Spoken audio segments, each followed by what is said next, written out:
El domingo pasado, la pregunta era, ¿qué pasa con los que nunca escucharon de Jesús? Tratamos de ver ese tema y contestarlo a la luz de la Biblia. Y la idea de tratar estos temas aquí es que ustedes también estén en una posición de poder contestar estas preguntas cuando surjan, porque tarde o temprano van a surgir. Bueno, si platican con gente, de que eso hasta afuera, y gente que no es cristiana, tarde o temprano surgen estas preguntas, tarde o temprano surgen estos temas. Y hablamos el domingo pasado de ese tema. ¿Qué pasa con los que nunca han escuchado a Jesús? A veces nosotros nos hacemos esas preguntas porque son lógicas, o sea, son preguntas que vienen a nuestra mente. Y como la Biblia no a veces es tan clara como quisiéramos que fuera acerca de algunas cosas, es bueno que lo platiquemos y que veamos y lo estudiemos y tratemos de encontrar las respuestas ya cuando vemos el panorama completo que nos da la Biblia. Entonces, hoy vamos a ver la pregunta de por qué permite Dios que exista el mal. ¿Cuál es la razón del mal? La soberanía de Dios sobre estas cosas, sobre todas las cosas malas que pasan. Ese es el tema que quisiera tratar con ustedes porque creo que es sumamente importante. Inclusive hace varios años hice un video que se llama Muerte, Sufrimiento y Esperanza, que pueden encontrar ahí también en la página de la iglesia y en la primera página hacia abajo. Van a ver varios videos y uno de los videos es ese, Muerte, Sufrimiento y Esperanza, porque es una pregunta especialmente dentro de la filosofía atea. Muchos tienen un problema con Dios en este sentido, dicen, yo no puedo concebir de un Dios que permita que haya cosas tan terribles que estén sucediendo en el mundo y yo no puedo creer en ese Dios. Entonces, si se quedan dormidos hoy y no escuchan lo que digo, vean el video y en 10 minutos tienen un resumen de lo que me voy a tardar hoy en decir.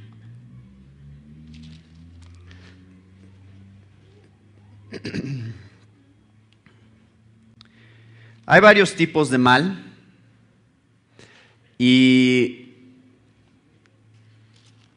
quiero que vean o piensen cuál es el problema del mal, cuál es la realidad que nos enfrenta diariamente.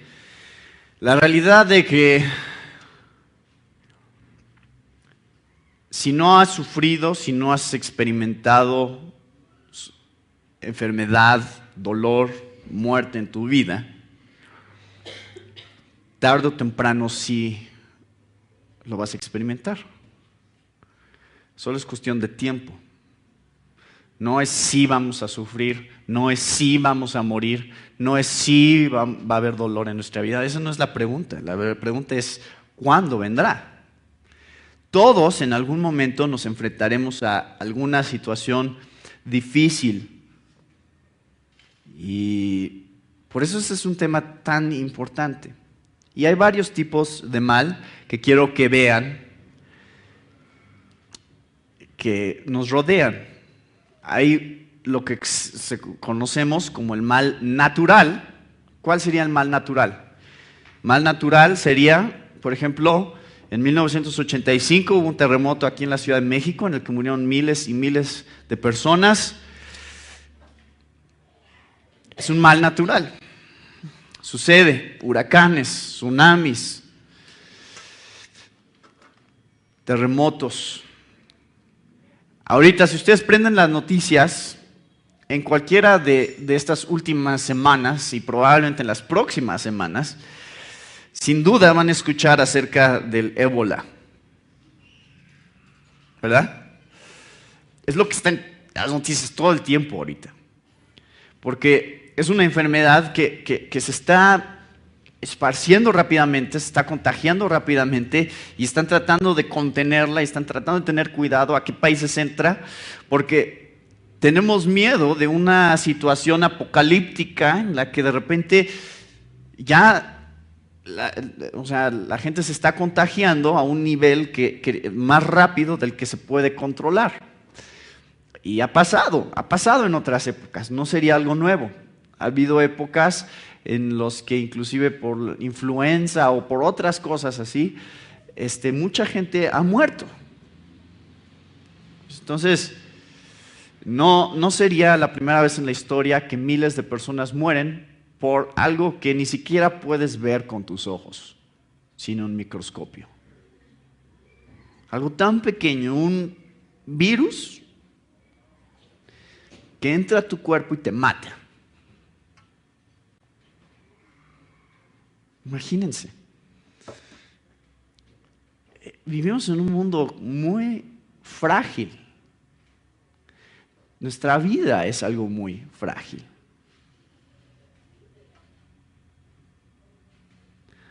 Diariamente nos enfrentamos a la posibilidad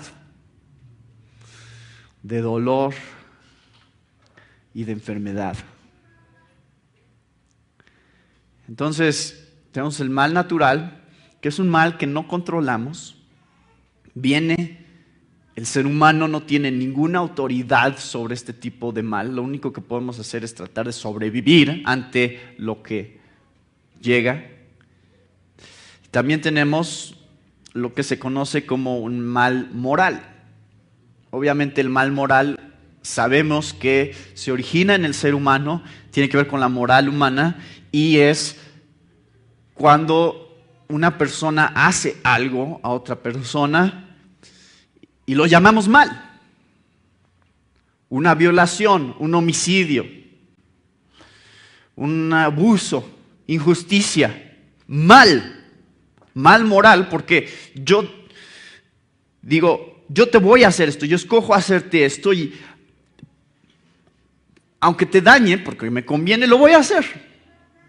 Porque yo encuentro un beneficio en lo que te voy a hacer. Y no me importa que salgas perjudicado. Obviamente este mal es el mal que más nos preocupa normalmente en la sociedad, porque es, pues, un problema que, si somos honestos y si lo vemos a la luz de la Biblia, está dentro de todo ser humano. Este problema no es el problema de algunos, es el problema de todos. Por eso es que la sociedad no puede funcionar sin policía, no puede funcionar sin un gobierno, porque necesitamos ciertas restricciones, porque si nos pusieran la libertad para hacer lo que nosotros quisiéramos sin ninguna consecuencia, imagínense lo que seríamos capaces de hacer, tú y yo. No estoy hablando de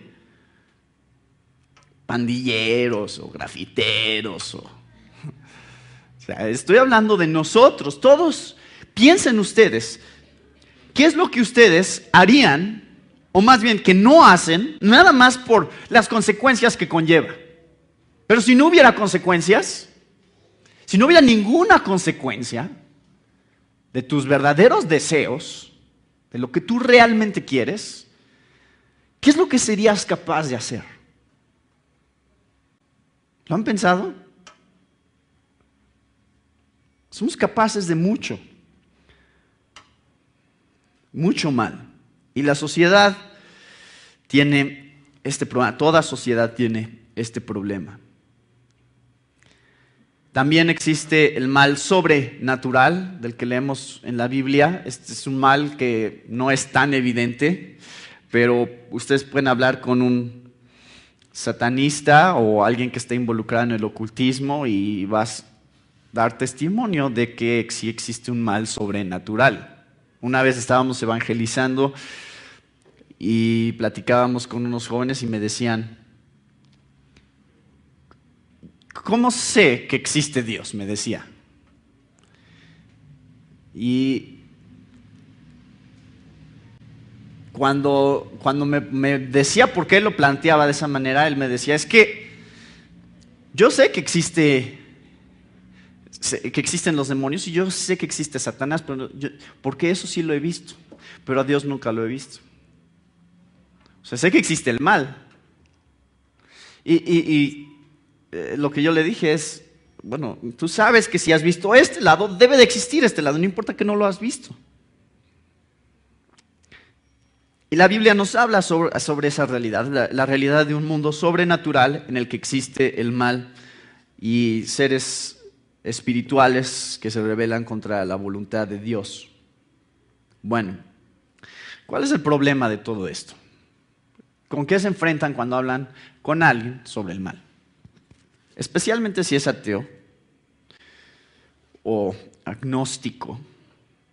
Se van a encontrar con esta idea, esta premisa. Dicen, a ver, tenemos un Dios que está descrito en la Biblia. Y entonces tenemos el concepto que si Dios es todopoderoso, a la luz del mal que existe en el mundo, si Dios es todopoderoso, o sea, es decir, puede hacer lo que Él quiera y tiene el poder para hacer lo que Él quiera, no puede ser bueno, porque está permitiendo que cosas malas sucedan. Entonces, un Dios todopoderoso no puede ser bueno a la luz de la existencia del mal, o por el otro lado, con otra descripción de Dios, si Dios es bueno, entonces, a lo mejor sí es bueno, pero no es todopoderoso, porque no puede detener el mal que existe. ¿Entienden la lógica? Esto sería la lógica, y es la lógica de muchos ateos o muchas personas que se encuentran con el Dios de la Biblia, ven la realidad que los rodea y dicen, a ver, aquí hay un problema. Una descripción que no está encajando con la realidad que yo veo. Dios todopoderoso, Dios bueno, mal. ¿Cómo encaja todo eso? No encaja. Porque Dios podría detener el mal si fuera bueno. O si fuera todopoderoso. Bueno, ahí está el problema con el que ustedes se enfrentarían probablemente en algún momento. Yo ya me he enfrentado con este problema en pláticas que he tenido con personas. Entonces, quiero compartir con ustedes algo de lo que he pensado acerca de esto. ¿Sí? Ese es el tema de hoy.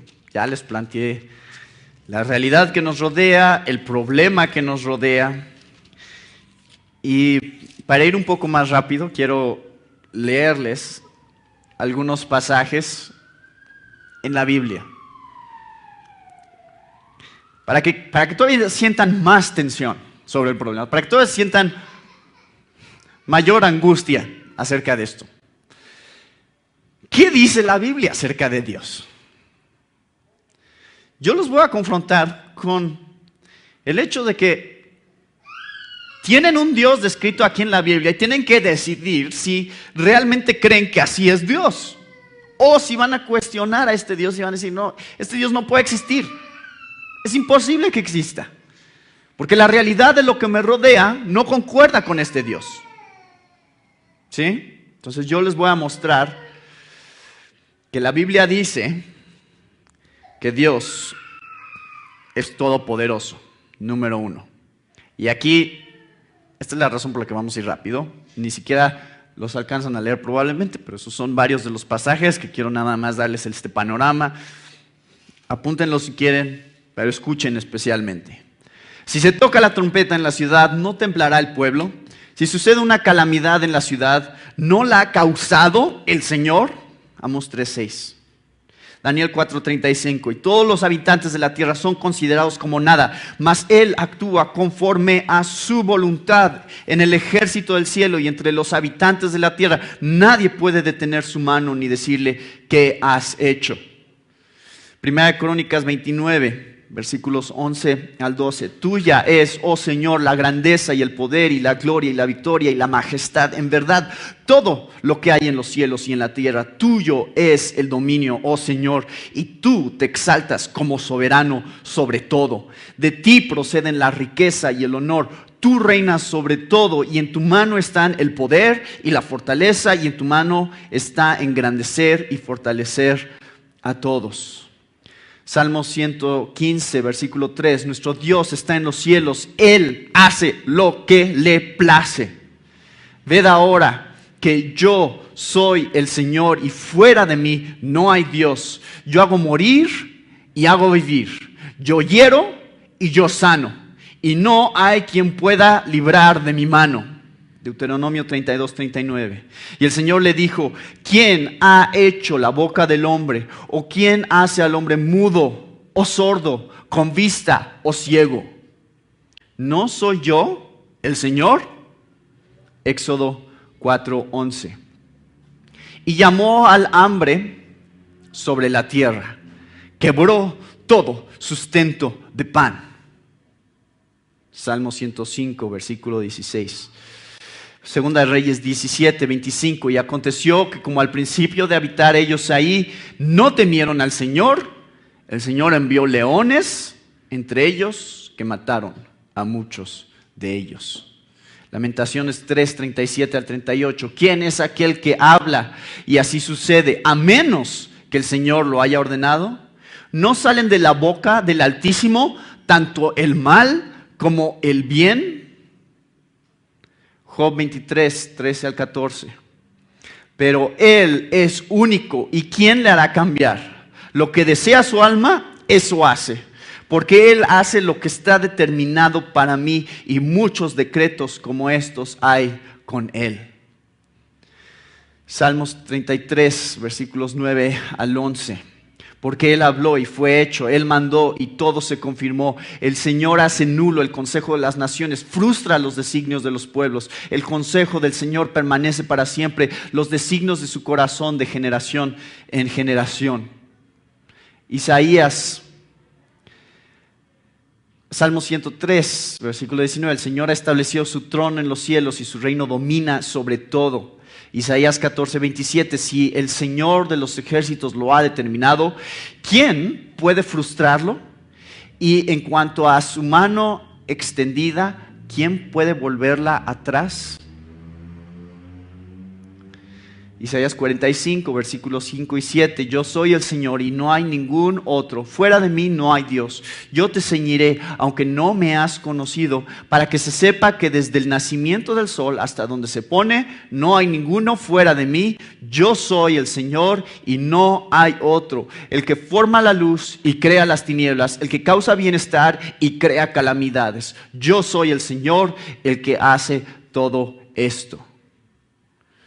Isaías 46, versículos 9 al 10. Acordaos de las cosas anteriores ya pasadas, porque yo soy Dios y no hay otro. Yo soy Dios y no hay ninguno como yo. Yo declaro el fin desde el principio y desde la antigüedad lo que no ha sido hecho. Yo digo, mi propósito será establecido y todo lo que quiero realizaré. El Señor da muerte y da vida, hace bajar al Seol y hace subir. El Señor empobrece y enriquece, humilla y también exalta. Levanta del polvo al pobre, del muladar levanta al necesitado para hacerlos sentar con los príncipes y heredar un sitio de honor. Pues las columnas de la tierra son del Señor y sobre ellas ha colocado el mundo. 1 Samuel 2, versículos 6 al 8. Y 1 Timoteo, capítulo 6, versículos 15 al 16 dice: la cual manifestará a su debido tiempo el bienaventurado y único soberano, el Rey de reyes y Señor de señores, el único que tiene inmortalidad y habita en luz inaccesible, a quien ningún hombre ha visto ni puede ver. A Él sea la honra y el dominio eterno. Dios es soberano. ¿Les queda claro? ¿O quieren más versículos? Miren, esto es una cosa difícil. Y obviamente es difícil más a la luz de lo que estamos leyendo. Porque queda claro que Dios sí es todopoderoso. Y entonces, constantemente estamos leyendo cosas de gente que ve la Biblia, ve lo que dice la Biblia y no le parece lo que dice la Biblia. Entonces crea una nueva filosofía y dice, no, a ver, lo que dice la Biblia no me gusta. Entonces, a ver, no, Dios no es así. Y entonces salen toda clase de filosofías.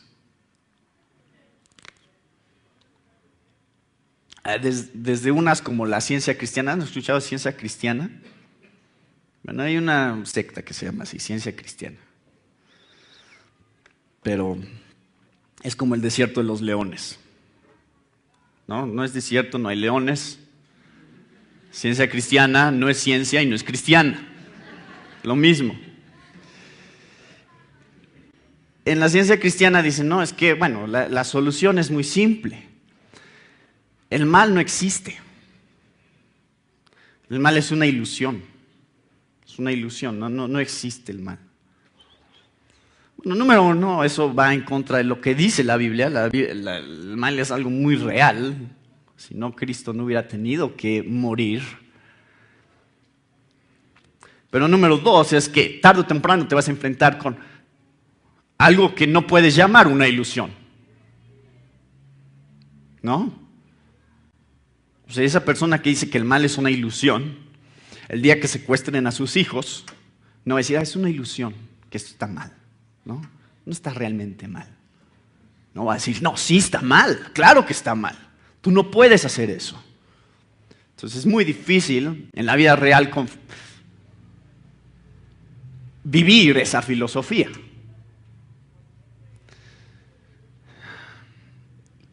Y luego pues hay gente dentro del grupo cristiano también que empieza a inventar algunas cosas y dice, no, sí, es que, bueno, sí, el mal, pero o sea, no vamos a ver esta parte de Dios, mejor vamos a pensar en que, bueno, sí, Dios es todopoderoso, pero más bien es un asunto de su conocimiento. Esto es una teología que se llama teísmo abierto y dicen, entonces realmente la cosa no es que Dios no pueda detener el mal, sino que como su conocimiento está limitado y no conoce el futuro, entonces pues, ¿qué puede hacer? O sea, las cosas lo van sorprendiendo y va descubriendo sobre la marcha. Entonces cuando él creó a Adán y Eva, él no sabía que iban a pecar, él no sabía que iba a haber mal, él los creó pues inocentemente, digamos, y pues le echó ganas Dios, pero le falló.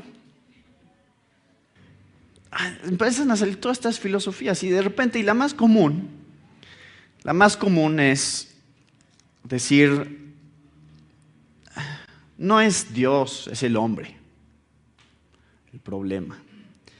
Y entonces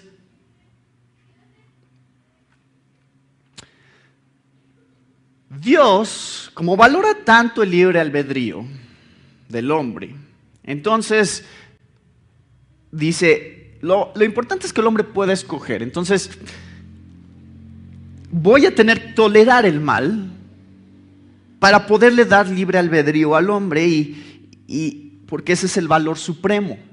Más que si hay mal o no, lo más importante es el libre albedrío del hombre, que el hombre escoja. Bueno, y ya estuvimos en una plática con respecto a esto. Estuvimos hablando de la película Dios no está muerto, porque en la película Dios no está muerto, esta es la explicación que se da acerca del mal. Y tengo que decir, sí es cierto, o sea, parte de la respuesta radica en el hombre, porque Dios también encontramos en la Biblia que es bueno. ¿Qué quiere decir que es bueno? Cuando leemos en Génesis 1, versículo 31, al final de su creación, que dice, y vio Dios que era bueno. O sea, Dios crea las cosas buenas y hace las cosas bien. ¿Queda claro esa parte? Entonces, ¿qué pasó? O sea, sí es parte de la respuesta. Y primera de Juan 1:5 dice que no hay tinieblas en Dios, en Él. Él es luz, no hay tinieblas en Él, no hay mal en Él. Empezamos a entender que, entonces, bueno, a ver, de Dios no se origina el mal. Él no es el causante del mal. El mal proviene de lo creado, de los agentes creados, específicamente el hombre, el ser humano. De nosotros se origina el mal. Pero seguimos con un problema, un poquito de problema, que es,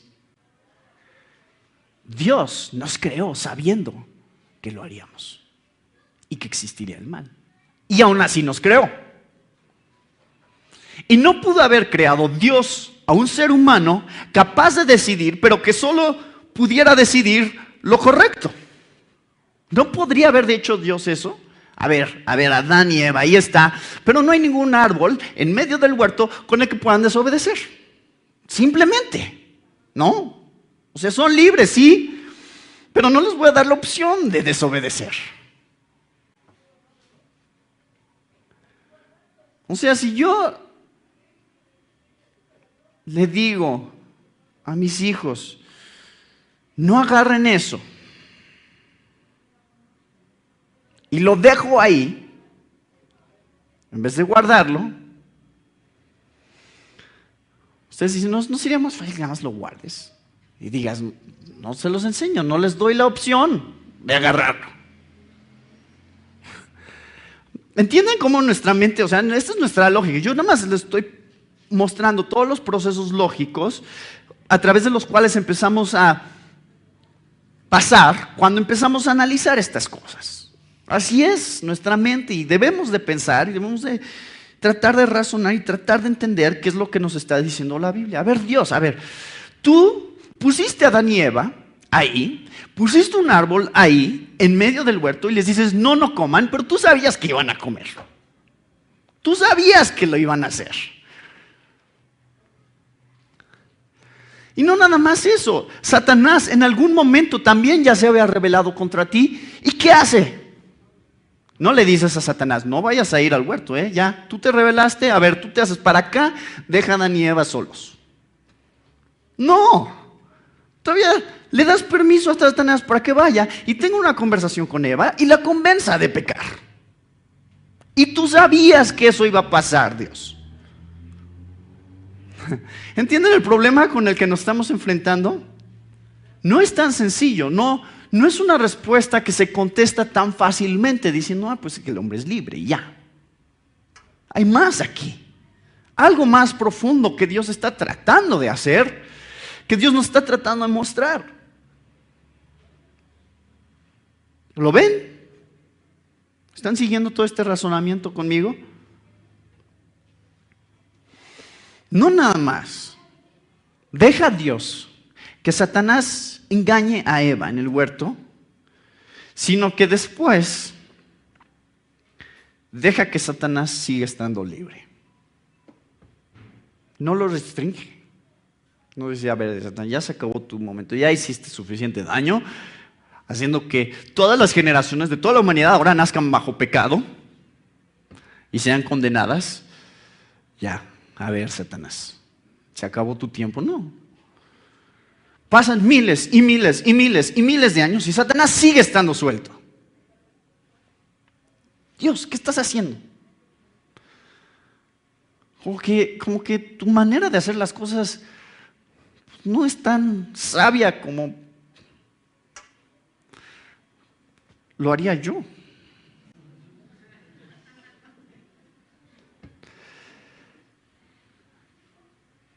Nos estamos enfrentando, aquí tenemos, espero que ya tengan este panorama, ya vean cuál es el problema. Ahora, ¿cuál es la solución? ¿Cómo explicamos este problema? ¿Cómo entendemos la realidad del mal a la luz de la Biblia? ¿El hombre es responsable? Sí. ¿Dios es soberano? Sí. ¿Dios es bueno? Sí. Entonces, ¿qué es lo que está pasando? Número 1. Si alguien les pregunta, ¿por qué permite Dios que exista el mal. Y va a ser una conversación probablemente muy común en estos días, estas semanas, porque precisamente tenemos lo del ébola, que todo el mundo habla de eso. ¿Y qué tal si llega a México? ¿No? Que sí, ya llegó a algún caso, ¿no? Pero bueno, ¿qué tal si más? ¿Y qué tal si tenemos...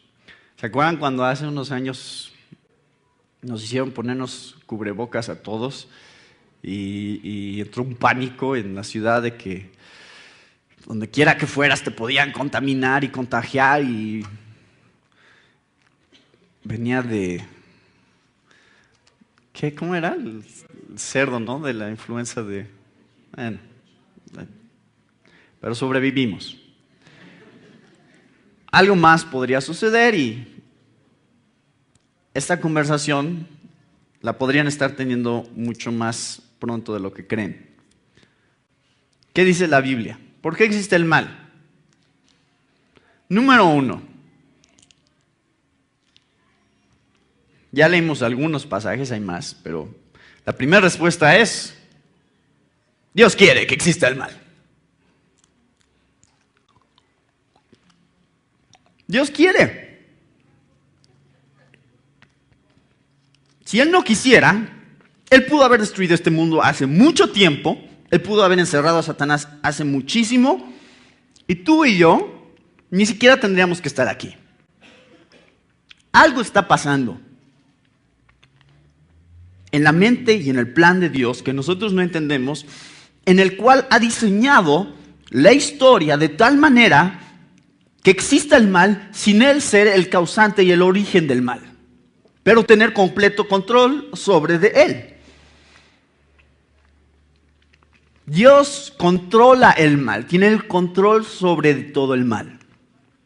Nada puede hacer alguien sin que Dios lo permita.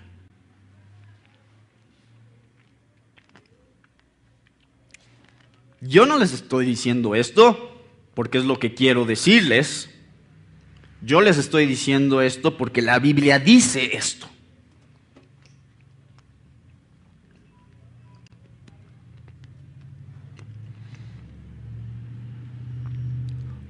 Bueno, ¿por qué querría Dios que existiera el mal? Esa es la pregunta lógica que surge después de eso. A ver, Dios, ¿por qué quieres que haya pecado? ¿Por qué quieres que siga Satanás existiendo? ¿Por qué permites que todavía haya secuestros, robos, violaciones? ¿Por qué los niños están muriendo de SIDA? ¿Por qué hay tantos miles de personas que se han muerto de ébola? ¿Por qué en 1985 tantas personas murieron por un solo terremoto que duró solo unos minutos? ¿Por qué? La Biblia contesta estas preguntas. Número 1, Dios quiere que veamos la gravedad del pecado. Dios permite que exista el mal porque quiere que entendamos lo que es el mal. Y hay algunos pasajes que nos muestran que todo lo que pasa está diseñado por una razón específica. Vinieron a Jesús en Lucas 13, unas personas le dicen: a ver, Jesús, acaban de ser asesinados unos galileos cuando estaban sacrificando, y en el proceso se mezcló su sangre con la sangre de los sacrificios. Fue una injusticia total. ¿Qué piensas? ¿Qué piensas de este mal que se está cometiendo en nuestra sociedad? ¿Y Jesús qué dice? ¿Ustedes creen que ellos eran peores que ustedes? ¿Y que por eso les pasó eso? No. Pero si ustedes no se arrepienten, ustedes también perecerán. Toda catástrofe, cada caso de ébola que ustedes están viendo en las noticias, ¿saben por qué está ahí? Porque Dios quiere que veamos qué tan grave es el pecado. Y antes de juzgar a veces, Dios, ¿por qué? No puede ser, porque estás permitiendo que estas cosas pasen. Dios está diciendo, tú estás bien, tú estás con vida, tú estás viendo todas estas personas que están muriendo. No te preguntes por qué están muriendo ellos, pregúntate por qué no te has muerto tú. Esa es la pregunta. ¿Cuál es mi diseño en todo esto? Que cuando tú ves la muerte, el sufrimiento y la enfermedad en otra persona, eso está diseñado para apuntar hacia ti y que tú veas tu propio pecado y de repente digas, Señor, la pregunta es ¿por qué? No es por qué permites tanta maldad, sino por qué no hay más maldad de la que hay. Esa es la verdadera pregunta. Dios nos da mucho más de lo que merecemos. El hecho de que tú y yo hoy estemos aquí y hayamos podido venir a la iglesia un día más es un regalo de Dios. No es algo que Dios nos debía, no es algo que Dios dijo, toda esta iglesia les debo un día más. Les voy a dar otro día porque se los debo. Dios nunca dice eso.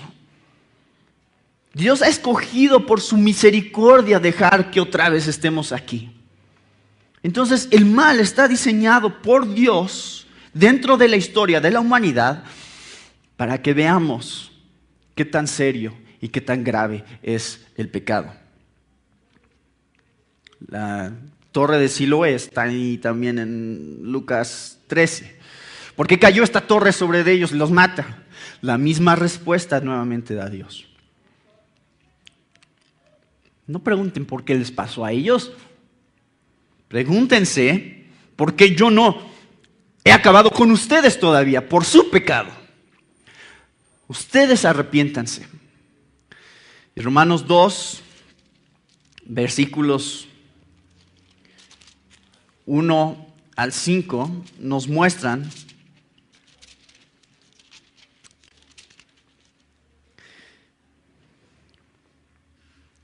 este punto. Por lo cual eres inexcusable, oh hombre, quien quiera que seas, tú que juzgas. Pues en lo que juzgas a otro, te condenas a ti mismo, porque tú que juzgas haces lo mismo. Mas sabemos que el juicio de Dios contra los que practican tales cosas es según verdad. O sea, no hay injusticia en Dios en juzgar el mal, en dejar que alguien muera de ébola, en dejar que gente muera en un terremoto, en permitir que haya asesinatos y secuestros y violaciones. Y piensas esto, oh hombre, tú que juzgas a los que tal hacen y haces lo mismo, que tú escaparás del juicio de Dios. ¿O menosprecias las riquezas de su benignidad, paciencia y longanimidad, ignorando que su benignidad te guía al arrepentimiento? Pero por tu dureza y por tu corazón no arrepentido, atesoras para ti mismo ira para el día de la ira y de la revelación del justo juicio de Dios. Todo lo que ya les estuve diciendo, aquí, estas son las palabras de Pablo diciendo exactamente lo mismo.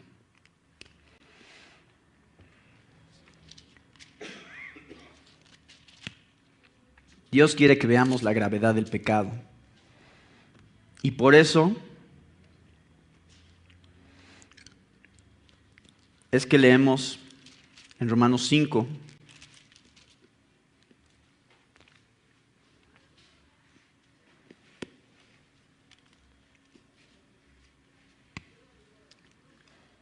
no solo esto, sino que también nos gloriamos en las tribulaciones, sabiendo que la tribulación produce paciencia, y la paciencia prueba, y la prueba esperanza, y la esperanza no avergüenza, porque el amor de Dios ha sido derramado en nuestros corazones por el Espíritu Santo que nos fue dado. Porque Cristo, cuando aún éramos débiles, a su tiempo murió por los impíos. Ciertamente apenas morirá alguno por un justo, con todo, podría ser que alguno osara morir por el bueno. Mas Dios muestra su amor para con nosotros en que siendo aún pecadores, Cristo murió por nosotros. La gravedad del pecado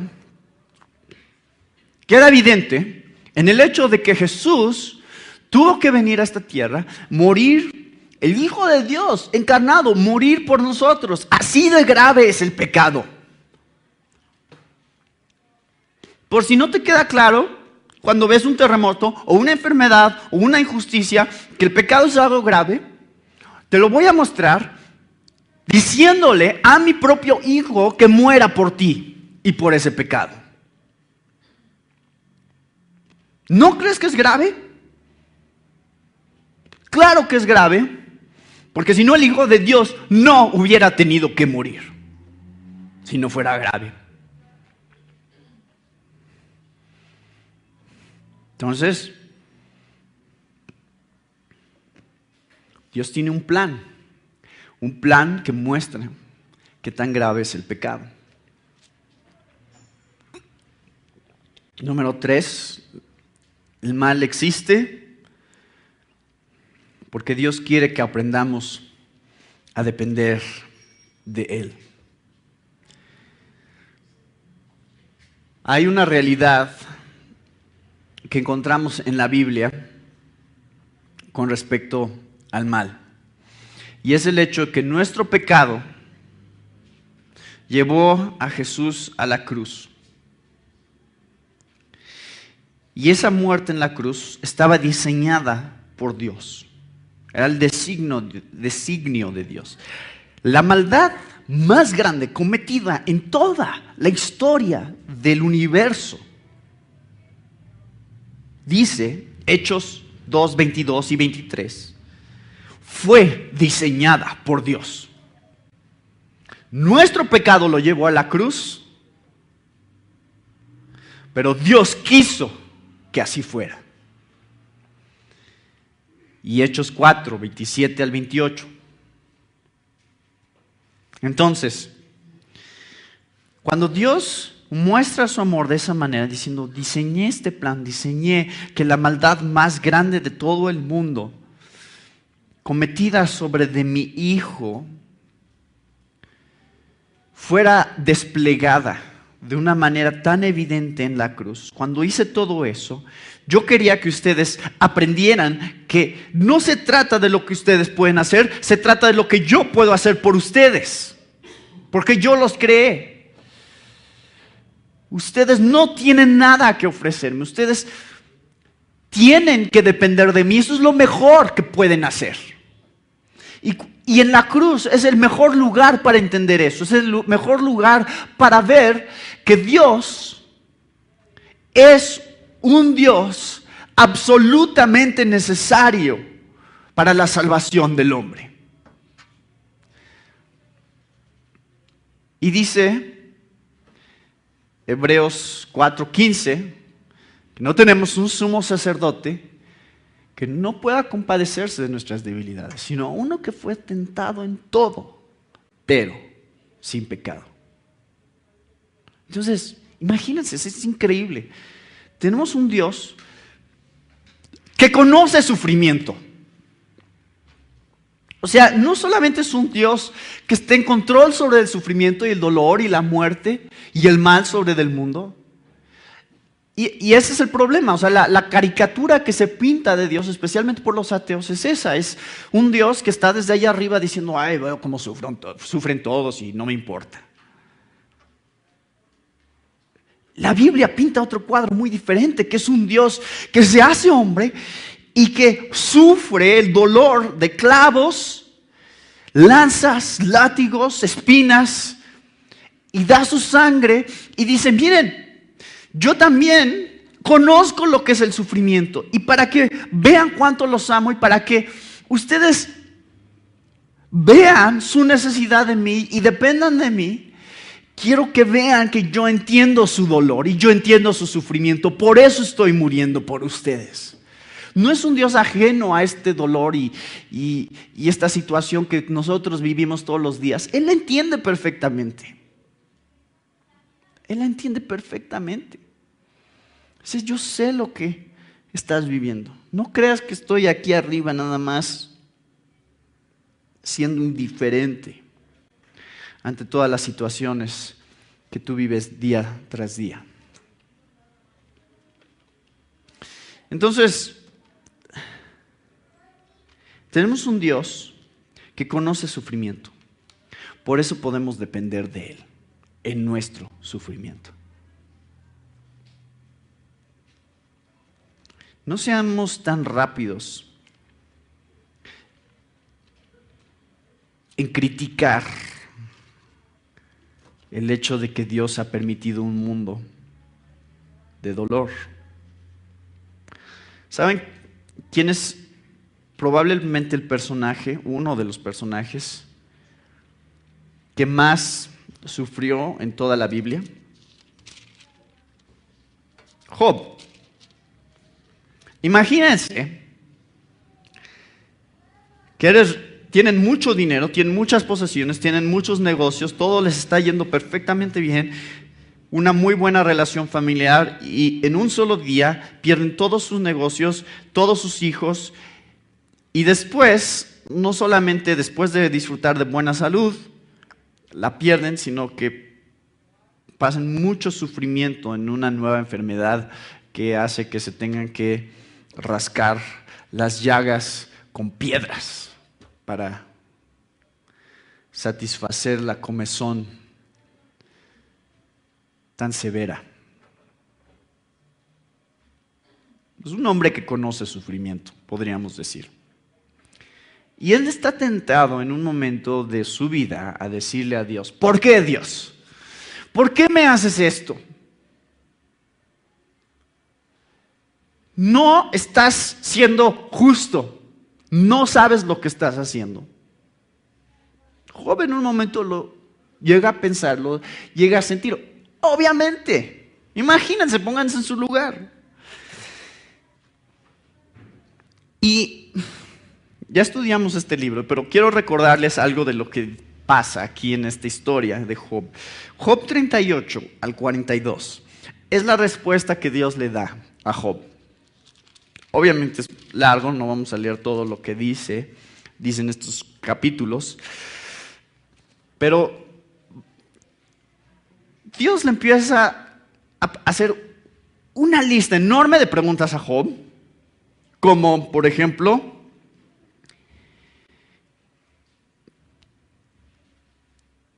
¿dónde estabas tú cuando yo fundaba la tierra? Dime. ¿Crees que eres tan listo? ¿Dónde estabas cuando todo empezó? A ver, algo más chiquito. Estamos hablando del universo. Te voy a dar otra opción. ¿Cuándo has diseñado un copo de nieve? Tú. A ver, ¿cuántos copos de nieve has hecho? ¿O cuándo hiciste un hipopótamo? ¿Has hecho un hipopótamo? De repente Dios empieza a bombardear a Job con todas estas preguntas, simplemente planteándole la realidad de que Dios está tan por encima de nosotros que solamente le queda a Job, capítulo 42, decir, a ver Dios, está bien. Yo conozco que todo lo puedes y que no hay pensamiento que se esconda de ti. ¿Quién es el que oscurece el consejo sin entendimiento? Por tanto, yo hablaba lo que no entendía, cosas demasiado maravillosas para mí que yo no comprendía. Oye, te ruego y hablaré, te preguntaré y tú me enseñarás. De oídas te había oído, mas ahora mis ojos te ven. Por tanto me aborrezco y me arrepiento en polvo y ceniza. ¿Quién eres tú, oh hombre, para decirle a Dios, ¿por qué me hiciste así? ¿Qué derecho tiene el barro sobre del alfarero? Dice Romanos 9. ¿Piensas que hay injusticia en Dios? ¿De dónde sacas esa idea? ¿En qué momento llegaste a ese nivel de superioridad intelectual y de sabiduría como para poder decidir cómo deberían de ser las cosas? ¿En qué momento? La Biblia constantemente nos está confrontando con esa realidad. La superioridad de Dios, que nos muestra a que tenemos que depender de Él. Las cosas a lo mejor no tienen mucho sentido para ti, pero créeme, tienen mucho sentido para Dios. Y tú tienes que confiar en que así es. Tienes que hacerlo. No te queda otra. Las dos opciones que tenemos es, o te sometes a Dios y confías en Él y crees que tiene el control y que sí está llevando las cosas en una dirección que Él quiere llevarlas, o tratas de discutir un poco con Él como lo hizo Job. O tratas de quejarte un rato. Lo cual nos lleva a la última y más importante razón por la cual Dios ha permitido el mal en el mundo. Y la razón es que Él quiere ser glorificado en todo. Romanos 11:36 dice, de Él, por Él y para Él son todas las cosas. A Él sea la gloria por los siglos. Amén. La razón más grande por la cual Dios escogió un diseño en el cual permitiría pecado, permitiría el mal, permitiría la muerte, permitiría el dolor, permitiría ébola. La razón por la cual Dios lo hizo así es porque Él será glorificado en esas cosas.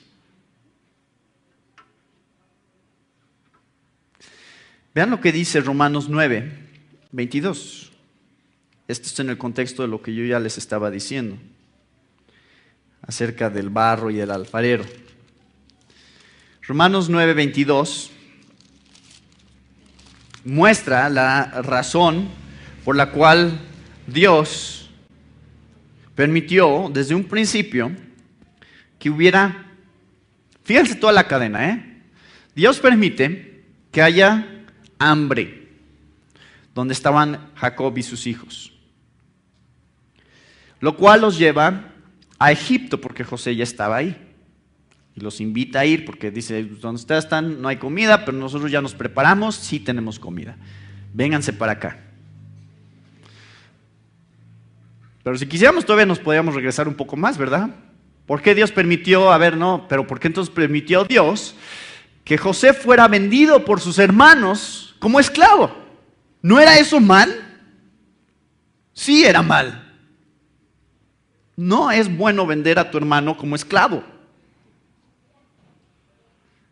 ¿Por qué lo permite Dios? Para que José llegue a Egipto. ¿Para qué llega a Egipto? Para que un día Jacob pudiera venir con su familia y estar en Egipto. ¿Para qué? Para que un día ellos pudieran ser esclavos de los egipcios. ¿Para qué? Para que un día el Faraón, enfrentado por Moisés, diciéndole, deja que mi pueblo sea libertado, Dios le dijera a Moisés, ¿sabes qué? Tú ve y dile a Faraón que los deje ir, pero te aviso desde ahorita, voy a endurecer su corazón y les va a decir que no.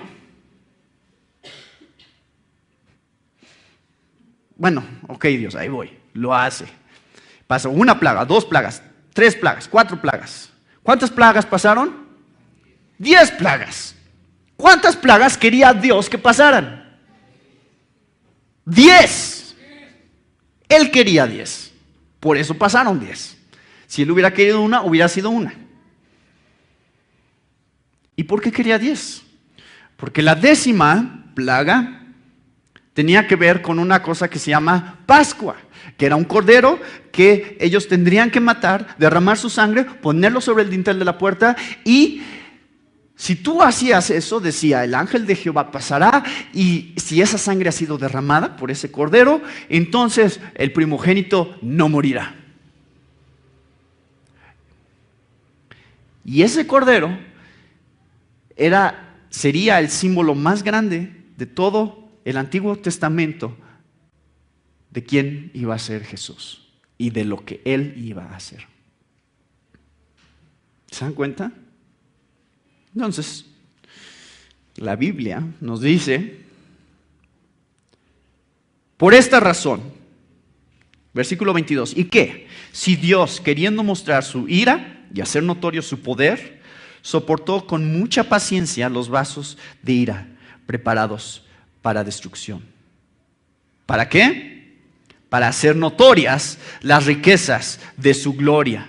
Las mostró para con los vasos de misericordia que Él preparó de antemano para gloria. Este capítulo habla de Faraón. Porque Faraón no dejó ir al pueblo de Israel. Porque Dios no quería que Faraón dejara ir al pueblo de Israel hasta que hubiera llegado el momento de la Pascua. Dios quiere ser glorificado en todo. ¿Se acuerdan de Juan 9, versículos 2 al 3? Le dicen a Jesús, a ver, este que nació enfermo, ¿por qué nació enfermo? ¿Pecó él o sus papás? ¿Cuál de los dos fue? ¿De quién tuvo la culpa? ¿Por qué le está pasando esto? ¿Y qué contesta Dios? ¿Qué contesta Jesús? Dice, ninguno. Ni él ni sus papás. Ninguno de los pecó. ¿Por qué le está pasando eso? Entonces Dios, pobrecito, para que las obras de Dios se manifiesten en su vida. Por eso le pasó. Cuando Jesús resucitó a Lázaro, ¿se acuerdan? Jesús, ¿por qué no viniste antes? Te esperas, te avisan que Lázaro está enfermo, que ya se va a morir y dices, me voy a esperar otros 3 días.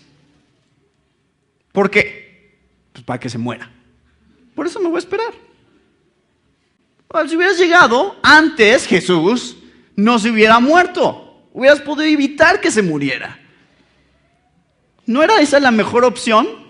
Piensan María y su hermana.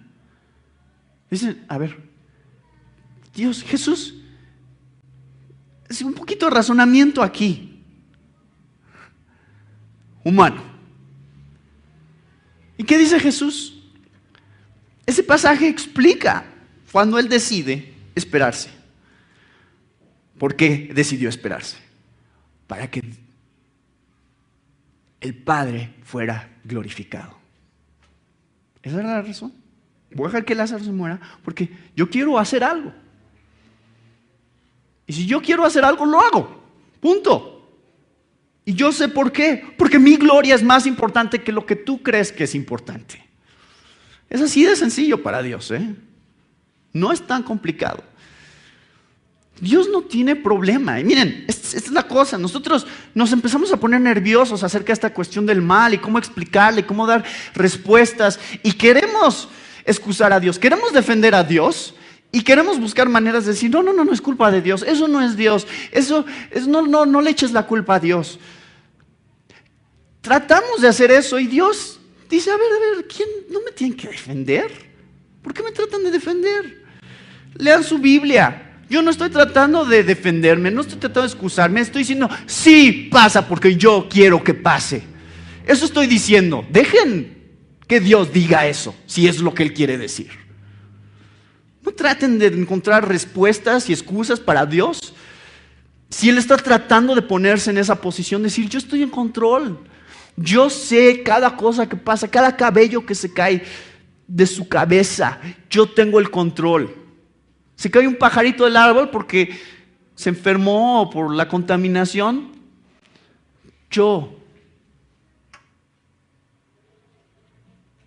Dios lo está diciendo. Entonces no tratemos de buscar otras explicaciones más sabias con respecto a quién es Dios y cómo hace las cosas Dios. Dios hace las cosas porque Él así quiere hacerlas. ¿Eso es un consuelo para ti y para mí o no? El Dios de la Biblia es un consuelo para nosotros, porque el Dios de la Biblia es un Dios que sabe cuando algo te pasa. Y que dice, sí, yo sé que perdiste tu trabajo. Sí, yo sé que tienes esa enfermedad. Sí, yo sé que tu hijo murió o tu papá murió o cualquier cantidad de circunstancias, pero yo seré glorificado. Por eso, dice Romanos 8:28, todas las cosas ayudan a bien a los que a Dios aman, a los que han sido llamados conforme a su propósito. La única manera en que ese versículo puede ser cierto, la única, es si Dios es soberano. No hay otra manera. Si Dios no es todopoderoso, ese versículo no puede llevarse a cabo. Solo un Dios que esté en completo control puede asegurarse que cada circunstancia en tu vida tiene un propósito. Y díganme una cosa, y díganme si estoy mintiendo o si su experiencia es diferente, pero díganme, ¿no es acaso en las circunstancias más difíciles de nuestra vida, de más dolor, las cosas más difíciles que vivimos, no es acaso en esas circunstancias en las que más tenemos la oportunidad de glorificar a Dios? O sea, no, si yo llego y digo, mira todo lo que Dios me ha dado, tengo una casa en Cancún con alberca, tengo todas estas cosas, dinero, salud, prosperidad. Vamos a glorificar a Dios juntos por todo lo que nos ha dado. Ay, no, qué difícil, ¿Cuántos de las personas que ustedes conocen tendrían problema dándole gracias y gloria a Dios por eso? Nadie tendría problema.